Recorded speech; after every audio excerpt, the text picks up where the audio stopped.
अस्सलाम वालेकुम viewers, Ahmad logs channel में खुशामदीद। आज की वीडियो का टॉपिक है create zoom meeting using zoom API and PHP. आज मैं आपको बताऊंगा कि आप ज़ूम एपीआई और पीएचपी को यूज करते हुए अपनी वेबसाइट में ज़ूम मीटिंग को कैसे ऐड कर सकते हैं। तो हम अपने टॉपिक को स्टार्ट करते हैं।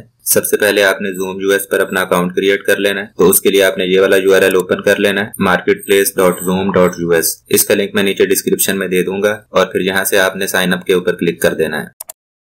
और अकाउंट क्रिएट करने के लिए आपसे जो भी इंफॉर्मेशन पूछी जाए आपने इसको एंटर करते जाना है। तो ज़ूम की तरफ से आपको एक वेरिफिकेशन ईमेल सेंड कर दी जाएगी।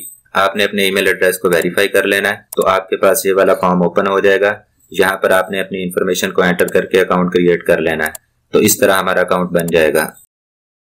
तो ये हमारा अकाउंट बन चुका है और अब नेक्स्ट स्टेप ये है कि हम ऐप क्रिएट करेंगे ताकि उसको पीएचपी के कोड में यूज कर सकें। तो उसके लिए आप यहाँ पर देखें एडवांस, आपने इस पर क्लिक कर देना है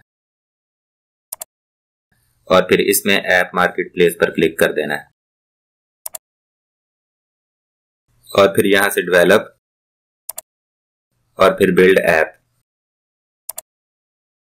और अब हम यहां पर एक JWT ऐप क्रिएट करेंगे। तो इसके लिए आपने इस क्रिएट के बटन के ऊपर क्लिक कर देना है और फिर यहां पर आपने अपनी ऐप का कोई भी नेम रख देना है और फिर क्रिएट के बटन के ऊपर क्लिक कर देना है। तो आपके पास ये वाला पेज ओपन हो जाएगा। यहाँ पर आपने अपनी कंपनी का नेम एंटर करना है और फिर उसके बाद नीचे देखें डेवलपर कॉन्टैक्ट इन्फॉर्मेशन। यहाँ पर आपने अपने डेवलपर का नेम और उसका ईमेल दे देना है। मैं खुद ही डेवलपर हूँ तो इसलिए मैं यहाँ पर अपना नेम और ईमेल एंटर कर देता हूँ और उसके बाद फिर कंटिन्यू के बटन पर क्लिक कर देना है। तो आपके पास ये JWT ऐप क्रीडेंशियल्स वाला पेज ओपन हो जाएगा। तो यहाँ पर ये दो मेन क्रीडेंशियल्स हैं जिनको हम अपने कोड में यूज करेंगे। पहला है API की और दूसरा है API सीक्रेट। इनको आपने अपने पास कहीं सेव कर लेना है और फिर यहाँ से कंटिन्यू के बटन के ऊपर क्लिक कर देना है और फिर दोबारा से कंटिन्यू। तो ये देखें कि हमारी ऐप एक्टिवेट हो चुकी है और अब हम कोड की तरफ चलते हैं। सबसे पहले तो हमें फायरबेस PHP JWT लाइब्रेरी की जरूरत होगी। इसका लिंक मैं डिस्क्रिप्शन में दे दूंगा। आपने इसको डाउनलोड कर लेना है और फिर इसको ओपन कर लेना है। तो आपके पास ये PHP JWT master.zip के नाम से एक फाइल आ जाएगी। आपने इसको एक्सट्रैक्ट कर लेना है और फिर इस फाइल को ओपन करके इसके अंदर से PHP JWT master इस फोल्डर को आपने यहाँ से कॉपी कर लेना है और उसके बाद फिर आपने अपने प्रोजेक्ट के फोल्डर में आ जाना है और फिर यहाँ पर आपने इसको पेस्ट कर देना है। यहाँ पर मैंने दो फाइल्स क्रिएट की हुई हैं। पहली है index.php और दूसरी है zoomapi.php। तो इस फाइल के अंदर हम Zoom API की क्लास बनाएंगे जिसको यूज करते हुए हम Zoom की मीटिंग को क्रिएट करेंगे।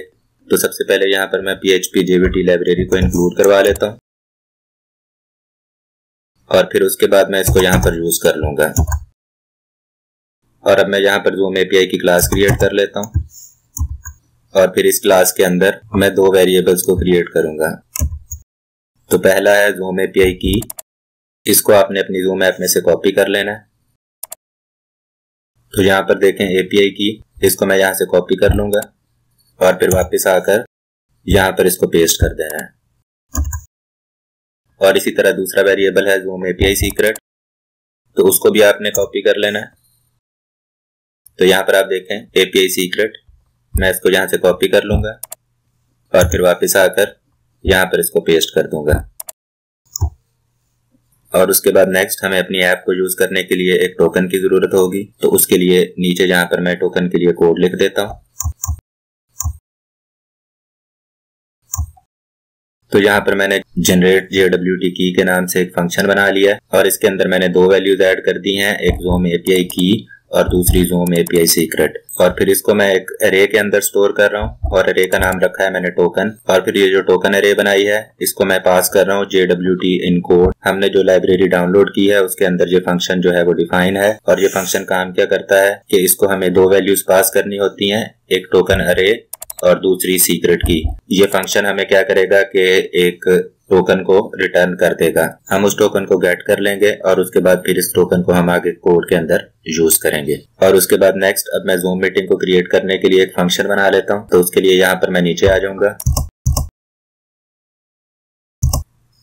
और यहाँ पर मैंने ये एक फंक्शन क्रिएट किया है, उसका नाम है क्रिएट मीटिंग, और इसको मैं एक डाटा अरे पास कर रहा हूँ। और इस अरे के अंदर मीटिंग से रिलेटेड इन्फॉर्मेशन स्टोर होगी, जैसा कि मीटिंग का टॉपिक, मीटिंग का स्टार्ट टाइम और मीटिंग की ड्यूरेशन वगैरह। और ये अरे आपने कहाँ पर डिफाइन करनी है, तो उसके लिए आपने index.php वाली फाइल को ओपन कर लेना है। यहाँ पर अब हम डाटा अरे को क्रिएट करेंगे और फिर उसको क्रिएट मीटिंग वाले फंक्शन को पास करेंगे। तो सबसे पहले मैं जूम एपीआई की क्लास को इंक्लूड करवा लेता हूँ, और फिर उसके बाद हमने जो जूम एपीआई क्लास बनाई है उसका मैं ऑब्जेक्ट बना लेता हूँ, और उसके बाद नेक्स्ट मैं एक डाटा अरे बना लेता हूँ। और उसके अंदर आप देख लें मैंने कुछ वैल्यूज ऐड की हैं, जैसा कि topic, example test meeting, start date.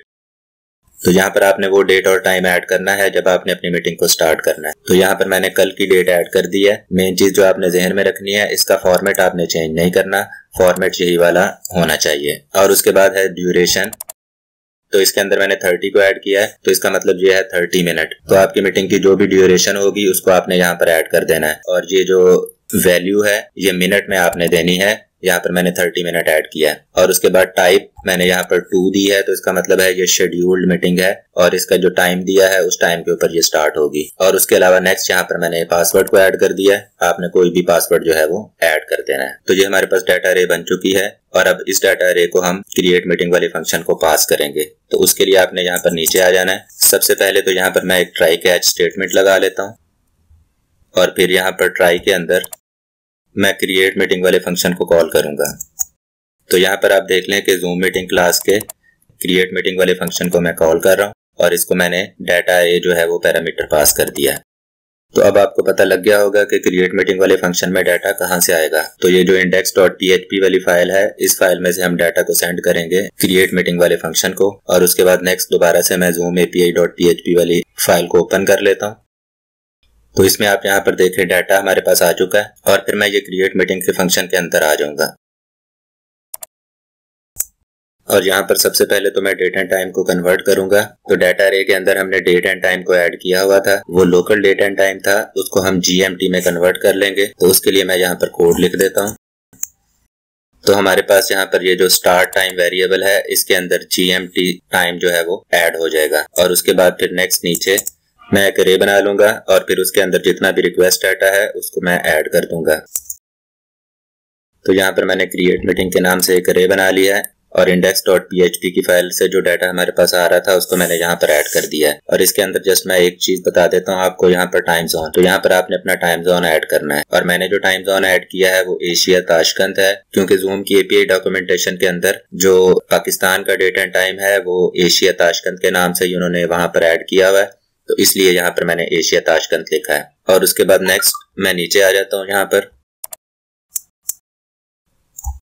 तो यहाँ पर कुछ सेटिंग्स मैंने ऐड की हैं, और मीटिंग को क्रिएट करने के लिए इन सेटिंग्स को साथ में हमें सेंड करना पड़ता है। तो आपने इसमें कोई चेंजेस नहीं करनी, और उसके बाद नेक्स्ट नीचे आ जाना है। और अब हम क्या करेंगे कि जूम एपीआई को रिक्वेस्ट सेंड करेंगे। तो उसके लिए यहाँ पर मैं एक फंक्शन को कॉल करूंगा। तो फंक्शन का नाम है सेंड रिक्वेस्ट, और इस फंक्शन को मैंने ये जो क्रिएट मीटिंग के नाम से अरे बनाई थी वो मैंने इसको पास कर दिया है। और ये फंक्शन क्या करेगा कि हमारी रिक्वेस्ट को जूम के सर्वर पे सेंड करेगा, और फिर वहां पर एक मीटिंग क्रिएट होगी, और उसके बाद जो रिस्पांस है वो वापस से हमें सेंड कर देगा। और ये जो सेंड रिक्वेस्ट वाला फंक्शन है ये कोई बिल्ट इन फंक्शन नहीं है, इसको मैं नीचे यहाँ पर क्रिएट करूंगा। तो उसके लिए मैं यहाँ पर नीचे आ जाता हूँ क्रिएट मीटिंग के फंक्शन के बाहर, और अब यहाँ पर मैं सेंड रिक्वेस्ट के नाम से एक फंक्शन बना लेता हूँ। तो यहाँ पर मैंने ये फंक्शन बना लिया है सेंड रिक्वेस्ट के नाम से, और इसको एक पैरामीटर पास कर रहा हूँ डाटा अरे। और ये डाटा अरे कौन सी है, ये जो हमने ऊपर बनाई थी क्रिएट मीटिंग अरे, तो ये वाली अरे मैं इसको यहाँ पर पास कर रहा हूँ। और अब मैं यहाँ पर एक URL को ऐड करूंगा, जिस URL के ऊपर हमने रिक्वेस्ट डाटा को सेंड करना है। यहाँ पर रिक्वेस्ट URL को मैंने ऐड कर दिया, और इसके अंदर जो मेन चीज आपने ध्यान में रखनी है वो ये देखें, ईमेल।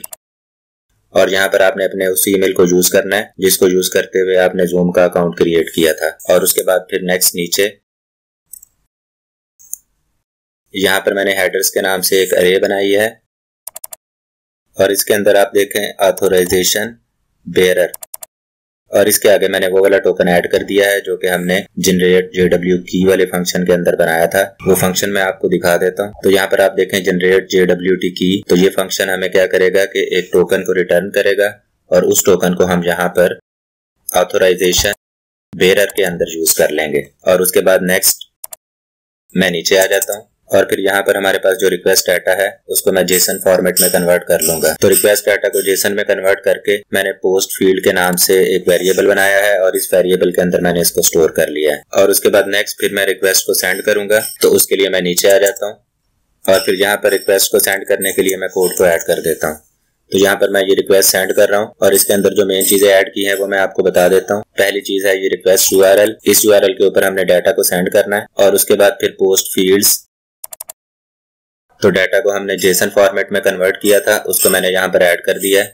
और उसके अलावा हेडर्स और इसके अंदर मैंने टोकन को ऐड किया हुआ है। और फिर उसके बाद इस रिक्वेस्ट को मैं सेंड कर रहा हूँ। तो क्या होगा कि हमारे पास एक रिस्पॉन्स आ जाएगा और इस रिस्पॉन्स वेरिएबल के अंदर हमारी रिक्वेस्ट का स्टेटस होगा और उस स्टेटस को हम जस्ट क्या कर रहे हैं, यहाँ पर रिटर्न करवा रहे हैं। तो ये रिस्पॉन्स कहाँ पर रिटर्न हो जाएगा, हमारे क्रिएट मीटिंग वाले फंक्शन के अंदर ये रिस्पॉन्स यहाँ पर रिटर्न होगा।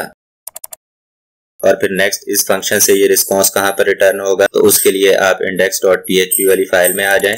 तो यहाँ पर आप देखें ये क्रिएट मीटिंग वाला फंक्शन मैंने कॉल किया हुआ, तो यहाँ पर हमारे पास ये रिस्पॉन्स रिटर्न हो जाएगा और इसको हम अब नीचे डिस्प्ले करवा लेते हैं। तो यहाँ पर जस्ट मैं क्या कर रहा हूँ कि रिस्पॉन्स को मैं डिस्प्ले करवा रहा हूँ। और अब हम यहाँ तक चेक करके देखते हैं कि हमारी मीटिंग क्रिएट हुई है या नहीं। तो उसके लिए क्या करना है कि आपने अपने ब्राउजर को ओपन कर लेना है और इसके अंदर आपने अपने प्रोजेक्ट को ओपन कर लेना है। तो जो मेरे प्रोजेक्ट वाला फोल्डर है उसका नाम है ज़ूम, तो यहाँ पर मैं उसको ओपन कर लेता हूँ। तो आप यहाँ पर देखें कि हमें रिस्पॉन्स वापस आ गया और जो मीटिंग है वो क्रिएट हो चुकी है। यहाँ पर आप मीटिंग का टॉपिक देख लें, एग्जाम्पल टेस्ट मीटिंग। और उसके अलावा यहाँ पर आप देख लें ज्वाइन यूआरएल। तो ये वाला यूआरएल है जिसको यूज करते हुए कोई भी यूजर आपकी मीटिंग को ज्वाइन कर सकता है। और उसके अलावा नीचे ये यहाँ पर पासवर्ड भी है। और अब हम क्या करेंगे कि इस रिक्वेस्ट के अंदर से जो मेन चीजें हैं उनको हम गेट कर लेंगे। तो उसके लिए दोबारा से मैं index.php वाली फाइल में आ जाता हूँ और फिर ये जो रिस्पॉन्स है इसको मैं कमेंट कर देता हूँ यहाँ से। और उसके बाद जस्ट मैं यहाँ पर कुछ कोड ऐड कर देता हूँ। तो रिस्पॉन्स से हमने मेन चीजें गेट कर ली हैं, जैसा कि मीटिंग आईडी, उसके अलावा टॉपिक, ज्वाइन यूआरएल और पासवर्ड। आप क्या कर सकते हैं कि इन वैल्यूज को डेटाबेस में स्टोर कर लें और फिर उनको अपने हिसाब से आप यूज कर सकते हैं। और अब हम इसको एक बार फिर से टेस्ट करके देखते हैं। तो अब आप यहाँ पर देख लें कि हमें ये meeting ID, topic, join URL और पासवर्ड जो है ये नजर आ रहा है। तो जस्ट हम ज्वाइन यूआरएल को ओपन करके देख लेते हैं।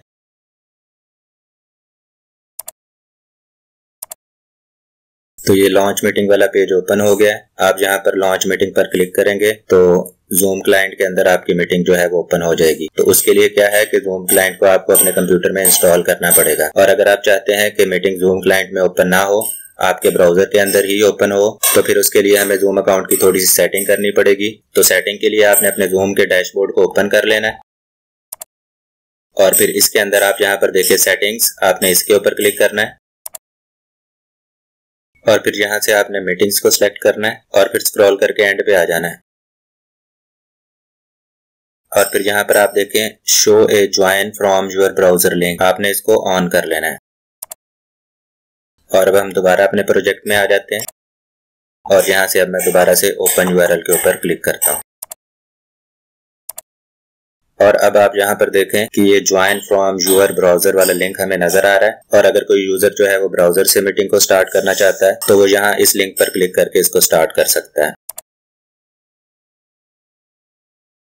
तो आप यहाँ पर देखें ये हमारी ऐप ओपन हो चुकी है और इसको यूज करते हुए अब आप मीटिंग जो है वो कर सकते हैं। तो आज की वीडियो कैसी लगी कमेंट करके या लाइक करके मुझे जरूर बताएं। और अगर अभी तक आपने मेरा चैनल सब्सक्राइब नहीं किया तो इसको सब्सक्राइब कर लें ताकि नई आने वाली वीडियोस का नोटिफिकेशन आपको मिलता रहे। और अगली वीडियो तक के लिए अल्लाह हाफिज।